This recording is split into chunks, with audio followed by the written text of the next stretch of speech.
Hello, hello, and welcome to Coaching Corner with me, Tracy Forsyth. So, today we're going to be talking about why it's important to focus on progress and not perfection. So, this is for all you perfectionists out there. So most of the people that I work with are perfectionists, driven, determined, focus on getting things right and doing the absolute best that they can. And there are a lot of benefits to being a perfectionist. It often goes hand in hand with high achieving, extremely talented deliverers. So, there's no way a perfectionist would intentionally drop the ball, be sloppy, or allow themselves to go with the flow. And so often they are sought after and much in demand. But the downside of being a perfectionist is that often nothing you do feels good enough or good enough for very long. You might work on something and have it be absolutely perfect, only to feel a fleeting happiness before you throw it over your shoulder, never to be enjoyed again, because you're on to the next challenge. And I think, the happiness and satisfaction from doing something perfectly or having something go perfectly is just transient in proportion to the amount of mental energy that went into it. And I think that can be a joyless way to live.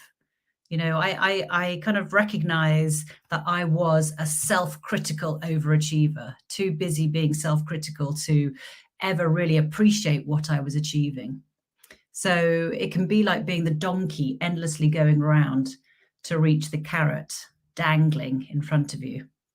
So what to do if this is you, and how to be that kind of perfectionist high achiever and enjoy it. Is that possible? I mean, I think first of all, take a look at what you're calling perfect. Are you judging this by your standards or somebody else's? Perfect is often like beauty in the eye of the beholder. Get clarity on what being perfect means to you, because if you don't know, you won't know whether you've attained it or not. So you may have surpassed perfect in other people's eyes. And the question will be, why is it not good enough for you? What standard are you holding yourself to? Second of all, focus on the progress that you're making rather than the perfection you may or may not attain. You started at point A and are now at point B. What went into that journey? If you focus on the creativity, the skill, the learning, development, innovation, execution, challenges overcome that were part of that journey, you really appreciate what you have done. So don't skip over that bit. Enjoy that bit and savor it. What did you learn? What skills did you hone? What did you do? What did you know now? What do you know now that you didn't before? What are you celebrating? How have you grown? Be a perfect learner. Enjoy the learning. I recently reposted something from the Leadership Circle, which was about a 90-year-old cellist, legendary cellist, who was asked why he still practiced at his fine old age of 90. And his reply was that he believed he was making progress. So focus on the progress. But third, I think, to build on that, enjoy the process of the journey. To get from A to B, something has to happen.